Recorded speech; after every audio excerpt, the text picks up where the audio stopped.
اور پراسیکیوٹر آگے تو انہوں نے کہا کہ جناب عمران خان صاحب غیر حاضر ہیں، تو ان کے وارنٹ کو جو قابل ضمانت ہے ان کو ناقابل ضمانت میں کنورٹ کر دیا جائے. تو ان کی جو حاضری سے استثناء کی درخواست تھی وہ اس کی آج حکومت نے باقاعدہ مخالفت کر دی.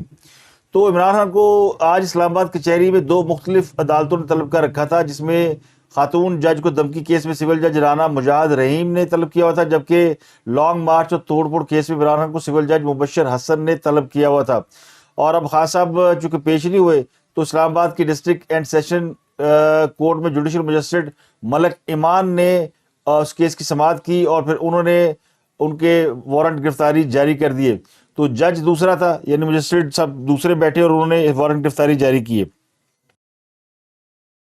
عرفان قادر صاحب وزیر اعظم کے معاون خصوصی تھے برائے داخلہ اور کچھ اور ان کے پاس پورٹ فولیو تھے، انہوں نے آج استعفیٰ دے دیا. تو بڑے خوش ہوئے وہ لوگ جو کہ یہ چاہتے تھے کہ حکومت کے اندر کوئی دراڑ نظر آئے. انہوں نے کہا اللہ جی وکٹاں ڈگنیاں شروع ہو گئی ہیں. عرفان قادر صاحب چلے گئے. پتہ ہی چلا کہ عرفان قادر صاحب الیکشن کمیشن کی طرف سے بطور وکیل پیش ہونے جا رہے ہیں، تب پڑھتو پہ گیا دالچ. اور جیسے ہی وہ اپنے عہدے سے استعفیٰ دے کر دیا، انہوں نے پرائم منسٹر نے اپروو کیا، وہ بطور وکیل الیکشن کمیشن کے سامنے پیش ہوئے تو چیف جسٹس صاحب کی تیوریاں چڑھ گئی، ان کے مزاج برہم ہو گئے. انہوں نے کہا جناب آپ کیسے پیش ہو گئے؟ یہاں تو وکیل جو ہے وہ کوئی اور ہے جو الیکشن کمیشن کی جانب سے پیش ہوتا رہا، تو آپ تو نہیں پیش ہو سکتے. تو عرفان قادر صاحب کے بارے میں میں نے کو پہلے ہی بتایا ہوا کہ ججوں بہت سے جج خاص کر جو وہ ہم خیال بینچ ہے وہ تو ان کی تو کام پہ ٹانگتی ہیں. وہ نظر آ گیا کورٹ کے اندر کہ ان کی انٹری بڑی دھماکے دار تھی اور ججوں نے بے چینی سے پہلو بدلے اور ایک دوسرے سے آنکھیں ملائیں اور پھر جناب کہا کہ نہیں اینو نہیں بولن دینا. تو چیف جسٹس صاحب نے ان کو کہا کہ جناب آپ کدھر تشریف لائے ہیں، یا تو وکیل کوئی اور ہے جو کل پیش ہوئے تھے. عرفان قادر صاحب نے کہا ٹھیک ہے جناب، مجھے کیا پرابلم ہے، میں تو صرف یہ جاننا چاہتا ہوں کہ عدالت مجھے الیکشن کمیشن کے وکیل کے طور پر سننا چاہتی ہے یا نہیں. تو چیف جسٹس آف پاکستان کے انکار پر پھر وہ نکل گئے عدالت سے، لیکن میسج جو ہے بڑا لاؤڈ اینڈ کلیئر ہو گیا کہ پین کام پہ ٹانگ رہی ہے. عرفان قادر بڑا زبردست وکیل ہے اور وہ اگر عدالت میں پیش ہو گیا تو وہ یہ جو الیکشن کمیشن کے اوپر سوال اور اعتراض اٹھائے جا رہے ہیں اس کی دھجیاں اڑا کے رکھ دے گا. تو حسان نیازی جو عمران خان صاحب کے بھانجے ہیں ان کو بھی اسلام آباد سے لاہور لایا گیا تھا، پھر کوئٹہ لے جایا گیا، پھر اب ان کو کراچی پیش کیا گیا. ان کو میرا خیال ان کا چلہ پورا ہو گیا، تو اب ان کو کراچی کی عدالت سے ضمانت مل گئی ہے. اب ان کے خلاف فی الحال تو کوئی مقدمہ نہیں ہے. اب ایف آئی اے اینٹی کرپشن لے جائے تو الگ بات ہے، لیکن ان کی ضمانت ہو گئی ہے اور ان کو بھی لاہور واپس لایا جا رہا ہے. اور اس کے علاوہ آج ان کی رہائی کے لیے وکلا نے بڑا ہنگامہ کیا. آج وکلا کا کنونشن بھی تھا لاہور میں، جس میں بڑے بڑے سابقہ جج وکلا کوئی یو تھی کوئی دوسرے جو بھی لوگ ہیں اپنے اپنے نظریات کے مطابق انہوں نے اس میں حصہ لیا. اور لاہور ہائی کورٹ کے جو سامنے بڑا چوک ہے وہاں پہ انہوں نے جلاؤ گراؤ بھی کیا اور مظاہرہ بھی کیا. یہ حسان کا اس کے لیے کیا گیا. تو بڑی خبریں ہیں اور بہت ہی زبردست چیزیں ہیں جن میں 2 ہائی لائٹس ہیں. ایک تو chief justice of supreme court, تو انتخابات ملتوی کیس میں جو سب سے بڑی بات ہوئی ہے اس میں جسٹس جمال بندوخیل کے حوالے سے کل جو مس انڈرسٹینڈنگ پھیلائی گئی تھی کہ انہوں نے یہ کہا ہے کہ جی یہ کورٹ کا اندرونی معاملہ ہے. تو انہوں نے کہا تھا کچھ باتیں ہم نے انتظامی حوالے سے کی تھی کہ وہ کورٹ کے اندرونی معاملہ ہے. میرا جو پوائنٹ آف ویو ہے وہ اپنی جگہ پہ قائم ہے. 4 ججز نے آج خود نوٹس اور درخواستیں مسترد کی. 4 ججز کا فیصلہ ہی آرڈر آف دی کورٹ ہے جو جاری نہیں ہوا. یہ بحث جو ہے وہ یعنی آج انہوں نے ایک پوزیشن لی. انہوں نے کہا کہ جب آرڈر آف دی کورٹ جاری ہی نہیں ہوا تو صدر نے الیکشن کی تاریخ کیسے دے دی اور الیکشن کمیشن نے کیسے الیکشن شیڈول جاری کیا. یا جو انہوں نے سوال اٹھائے تو پھر جو ان کے لیفٹ رائٹ جج بیٹھے تھے وہ پڑھ گئے ان کو. انہوں نے کہا جناب کل میرے ریمارکس پر بہت زیادہ کنفیوژن ہوئی، میں ریمارکس کی وضاحت کرنا چاہتا ہوں. میں اپنے تفصیلی آرڈر پر قائم ہوں. فیصلے کا ایک حصہ انتظامی اختیارات کے رول سے متعلق ہے. میں اپنے تفصیلی آرڈر پر قائم ہوں. فیصلے کا ایک حصہ انتظامی اختیارات کے رول سے متعلق ہے. چیف جسٹس کو کہیں گے کہ رول دیکھنے کے لیے ججز کی کمیٹی بنائی جائے. فیصلے کے دوسرے حصے میں ہم 4 ججز نے آج کو نوٹس اور درخواستیں مسترد کی ہیں. تو 4 ججز کا فیصلہ ہی آرڈر آف دی کورٹ ہے جو کہ چیف جسٹس نے جاری نہیں کیا. یہ انہوں نے آج بڑی امپورٹنٹ باتیں اٹھائی. اس دوران وہ بھی پیش ہوئے وکیل فاروق ایچ نائک پیپل پارٹی کی جانب سے. انہوں نے کہا کہ جناب 1 مارچ کو جو آپ نے فیصلہ دیا تھا اس پہ فل کورٹ بنایا جائے. انصاف کے تقاضوں کے لیے یہ ضروری ہے کہ پہلے اس بات کا فیصلہ ہو کہ یہ آرڈر 3-4 کا ہے یا 2-3 کا ہے. اس فیصلے کے اوپر پورا یعنی ملک کی قسمت کا دار و مدار ہے.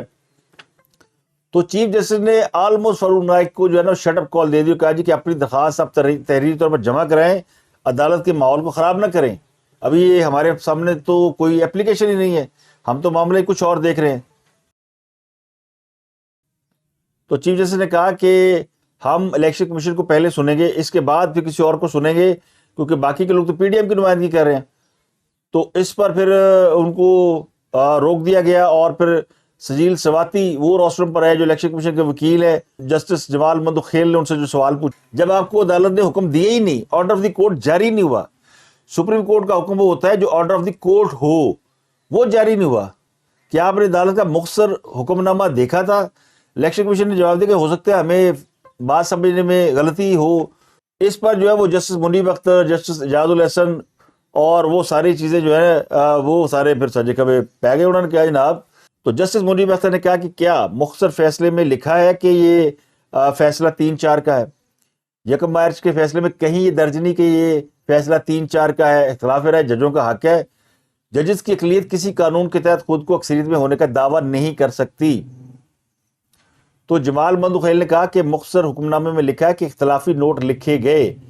واضح لکھا ہے کہ جسٹس یحییٰ افریدی اور جسٹس اطہر من اللہ کے فیصلے سے متفق ہیں.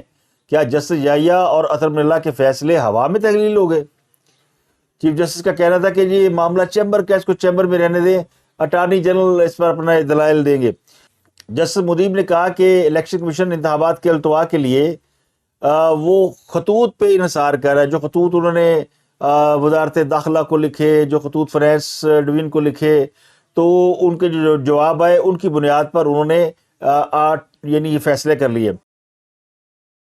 اس کیس میں جسٹس منیب اختر اور جسٹس اعجاز الحسن کے جو ریمارکس ہیں وہ ٹورڈز الیکشن ہے. جسٹس مندوخیل تو اس کی آئینی اس کے اوپر بات کر رہے ہیں کہ کیا الیکشن کمیشن کو اگر آرڈر آف دی کورٹ نہیں ملا تھا تو پھر اس یہ الیکشن میں گیا کیوں؟ اور دوسرا چونکہ فیصلہ 4-3 کا ہے جس پر اصرار کر رہے ہیں, تو اس کیس کی سماعت کا حق سپریم کورٹ کے نہیں تھا, نہیں ہے, اور یہ معاملہ جو ہے وہ ہائی کورٹ کو دیکھنا چاہیے. لاہور ہائی کورٹ میں بھی اس کیس کی سماعت ہوئی ہے, اور اس کو بھی 3 دن اس سماعت کو ہو گئے ہیں. یہ سپریم کورٹ کے آرڈر پر سماعت جاری ہے. تو مندوخیل نو سارے پہ گئے, جسٹس مندوخیل کے صرف بال روشنا ہی باقی رہ گئے, اور وہ جج ادھر ادھر لیفٹ رائٹ بڑی کوشش کی ان کے ساتھ منہ ماری کرنے کی. اور کچھ دوست بیٹھ کر وہ دیکھ رہے تھے ٹی وی, تو انہوں نے کہا کہ ایتھے بھی گل چپیڑا نہیں مکنی. تو خدا نہ کرے کہ اس قسم کی کوئی نوبت آئے کہ سپریم کورٹ کے جج آپس میں دست و گریبان ہوں, لیکن ماحول جو ہے وہ ایسا بن چکا ہے کہ جہاں پر یہ تمام چیزیں نظر آ رہی ہیں کہ یہ دست و گریبان ہو سکتے ہیں.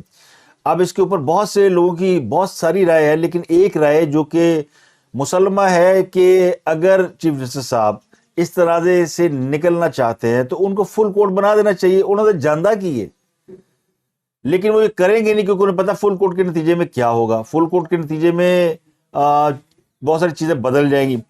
کل کورٹ نے کہا تھا کہ فریقین یہ یقین دہانی کرائیں کہ سیاسی درجہ حرارت کو کم کیا جائے گا. تو آج کورٹ نے حکومت کو ہدایت کی ہے کہ وہ سیاسی درجہ حرارت کم کرے اور ہمیں یقین دہانی کرائے. یعنی وہ بات پھر آ جا کے حکومت کے اوپر آ گئی, اور دوسری پارٹی جس کی وجہ سے سیاسی درجہ حرارت خراب ہے, یعنی Imran Khan P T I والے, ان کے اوپر وہ دباؤ جو ہے وہ شفٹ کر دیا گیا. تو سیاسی درجہ حرارت کس نے کم کرنا ہے؟ ہاں صاحب صرف زبانی کلامی بیان دے رہے ہیں کہ جی وہ میں اے پی سی میں بیٹھنے کو تیار ہوں, میں مذاکرت کرنے کو تیار ہوں.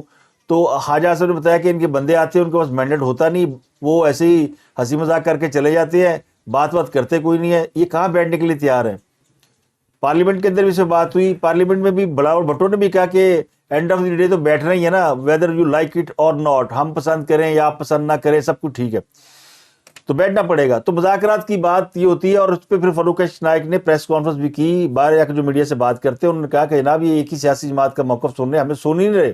تو اب یہ کیس کل دوبارہ 12 بجے اس کی سماعت ہونی ہے, تو اس کے اوپر پھر اور وہ کہتے ہیں نا ملاکھڑا ہوگا. لیکن فی الحال عدالت جو ہے وہ فوکسڈ آن الیکشن، اور اس نے ان دونوں چیزوں کو نہیں چھیڑا. اپنے اختیارات کے حوالے سے جو بل پیش ہوا ہے اس کو نہیں چھیڑا، اور وہ جو 4-3 والا معاملہ ہے وہ بھی عدالت اس کو بھی سننے کے لیے تیار نہیں ہے. اب جو بلاول بھٹو نے تقریر کی پارلیمنٹ کے اندر ویسے 2 بل اپروو ہوئے ہیں. ایک پریکٹس اینڈ پروسیجر بل ہے، یعنی قواعد و ضوابط کا بل ہے. ایک وکلاء کے تحفظ اور فلاح کا بل ہے. یہ 2 بل اپروو ہوئے ہیں، اور اس میں بہت ساری امپورٹنٹ باتیں کی گئی. تو میں اس لیے کہتا ہوں کہ پارلیمنٹ جو ہے بہت سی چیزوں کی طرف رہنمائی کرتی ہے، گائیڈ کرتی ہے. اگر پارلیمنٹ کا صحیح طور پر استعمال کیا جائے، اور حقائق بھی بہت سی سامنے آتے ہیں. بہت سی چیزیں پارلیمنٹ میں ایسی سامنے آتی ہیں جو آپ کی نظروں سے اوجھل ہوتی ہیں، اور پارلیمنٹ کے اندر آپ کے لیے جھوٹ بولنا اس لیے مشکل ہوتا ہے کہ وہ چیزیں ریکارڈ کا حصہ بن جاتی ہیں. بعد میں وہ ریکارڈ آپ کو ہانٹ کرتا ہے، وہ آپ کے سامنے رکھ دیا جاتا ہے کہ آپ نے یہ باتیں پارلیمنٹ کے فلور پہ کہی ہوئی ہیں. تو ان باتوں کی کسی نہ کسی حد تک اہمیت ہوتی ہے. بلاول بھٹو نے جو تقریر کی اس نے کہا یہ جو سب کچھ ہوا، یہ جو ایک دم چیزیں بدلی ہیں، انہوں نے 2 باتیں کی. ایک تو کہا کہ ہم نے جو عمران خان کو ہٹایا وہ ہم نے تحریک عدم اعتماد کے ذریعے ہٹایا. پاکستان کی تاریخ میں پہلی مرتبہ جمہوری طریقے سے کسی وزیر اعظم کو ہٹایا گیا تھا. اس سے پہلے یا کوئی مارشل لا لگ جاتا تھا وہ ہٹا دیتے تھے، یا کورٹ ہٹا دیتی تھی، یا صدر اسمبلی توڑ دیتا تھا، وہ وزیر اعظم کو گھر بھیج دیتا تھا. تو یہ پہلی مرتبہ ایک پروسیس کے ذریعے کیا گیا. یہاں تک بات ٹھیک تھی. یہ جو انریسٹ پیدا ہوا اس کے بعد جو سیاسی عدم استحکام آیا، اس وجہ سے نہیں آیا کہ ہم نے تحریک عدم اعتماد پیش کی. اس کی ریزن انہوں نے بتائی کہ چینج کہاں سے ہے. انہوں نے کہا چینج اس وقت آیا جب جنرل باجوہ صاحب نے، جب وہ آرمی چیف تھے، تو انہوں نے اس بات کا اعلان کر دیا کہ آج کے بعد جو اسٹیبلشمنٹ ہے وہ سیاست کے اندر کوئی مداخلت نہیں کرے گی. ماضی میں سیاست کے اندر مداخلت ہوتی رہی ہے، اب ہم ان فیوچر اس معاملے سے خود کو پیچھے لے جا رہے ہیں اور ہم مداخلت نہیں کریں گے. یہاں سے کہانی شفٹ ہوئی ہے. یہ جو عمران خان کی پاپولیرٹی، عمران خان پاپولر ہو گیا، یہ جو ایک دم پورا ایک سینیریو بنا، یہ کسی کو سمجھ میں نہیں آ رہا تھا کہ عمران خان جو کہ جن کی حکومت نالائق، جن کی گورننس خراب، جن کی دور میں مہنگائی بے تحاشا، جن کی حکومت ٹوٹل فیلئر تھی، خود ان کے لوگ کہتے ہیں کہ جناب ہم الیکشن میں جاتے تو لوگ ہمیں مارتے، ہمارا گریبان پکڑتے، ہم سے کی جماعت کا ٹکٹ لینے کے لیے کوئی تیار نہیں تھا. لیکن خان کو جب اقتدار سے نکالا گیا تو پھر یہ چیزیں اس وقت بدلی جب فوج پیچھے ہٹ گئی. اب جب فوج پیچھے ہٹ گئی تو پاکستان کے اندر 2 نظام چل رہے تھے متوازی طور پر. ایک تھا پولیٹیکل نظام جو کہ منتخب ہو کے آتے ہیں عوام کے ووٹوں سے. دوسرا وہ طاقتیں تھی جو کہ عوام کے ووٹوں سے منتخب نہیں ہوتی، لیکن وہ پاور پالیٹکس کا حصہ ہیں، اور وہ یا آمرانہ دور میں یا ڈکٹیٹر کے دور میں یا سلیکٹڈ حکومتوں کے لیے وہ استعمال ہوتے ہیں.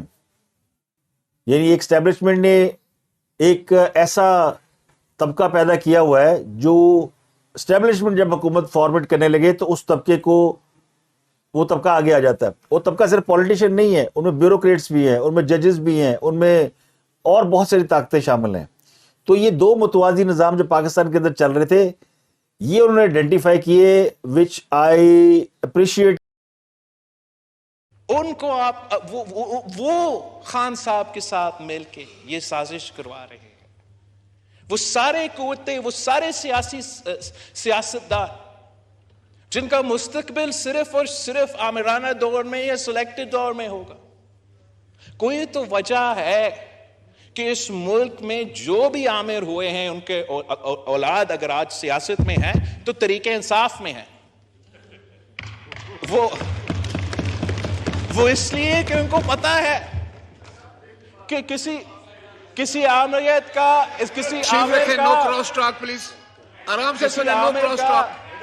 کسی عامر کا بیٹا کا سیاسی مستقبل ہو ہی نہیں سکتا ہے.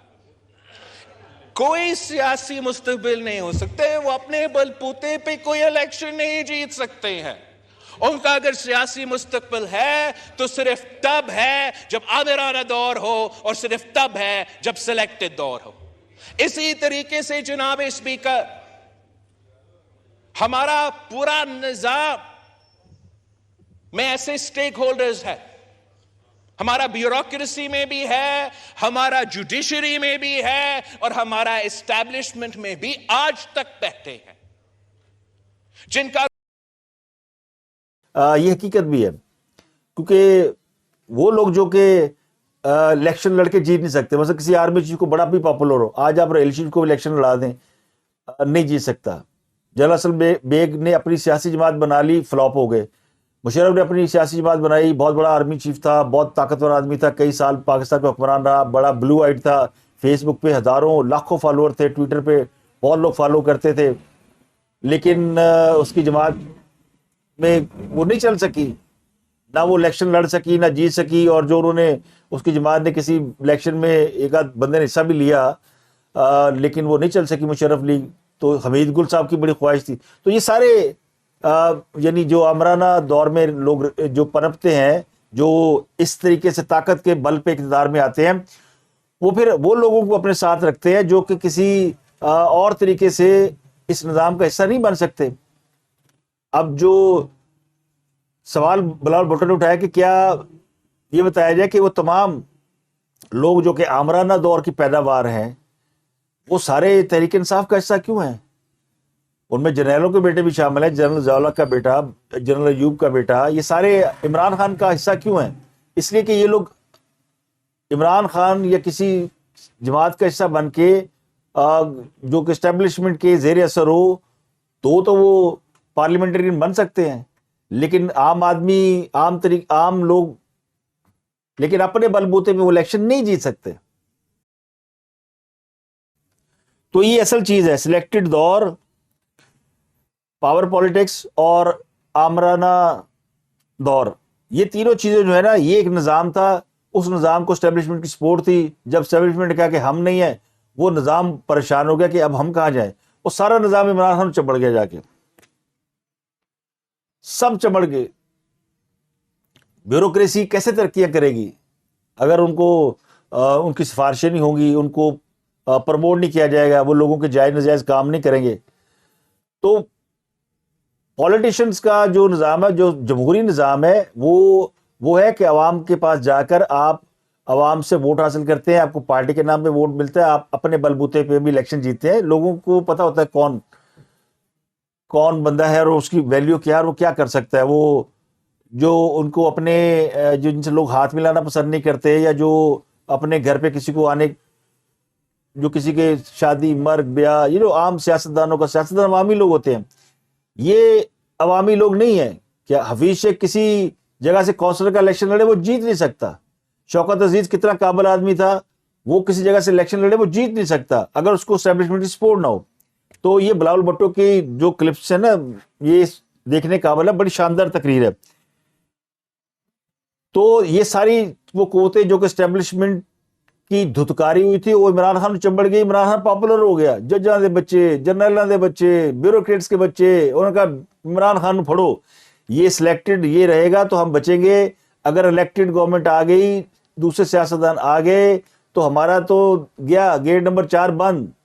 اور شیر رشید کدھر جائے گا، ایجاد الحق کدھر جائے گا، گوہر ایوب کدھر جائے گا، اسد عمر کدھر جائے گا، یہ سارے بچے انہی کے ہیں۔